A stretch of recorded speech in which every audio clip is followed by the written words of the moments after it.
咁我哋幾時開始投資好呢？我就覺得 now 現在係最好啦。輸錢梗係痛啦，但係唔學又點識呢？除非你係一個天生嘅有錢仔。如果我哋唔識投資嘅話呢，注定呢一世都要為別人做牛做馬、勞碌致死啊！點解我咁講呢？因為錢係會注定失去佢嘅價值。你可以幻想錢只係一個概念，有人喺度撩一啲公仔紙，譬如話侵猛咁撩啲100蚊嘅公仔紙出嚟，佢可以無限咁畫，不斷咁畫。咁你話呢啲錢又值唔值錢呢？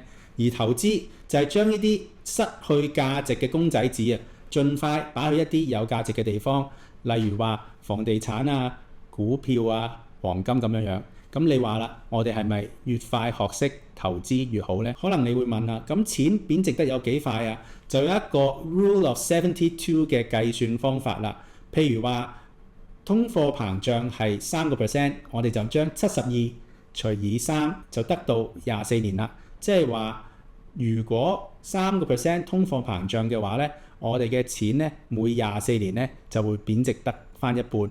如果通貨膨脹係10%嘅話呢，我哋就將72除以10就等於7.2年。即係話，如果我哋有100萬嘅話呢，我哋有10%通貨膨脹喺7.2年之內呢，我哋嘅100萬呢只係值翻50萬喎。咁我哋係咪要學好投資，去避免被通貨膨脹侵蝕晒我哋嘅錢呢？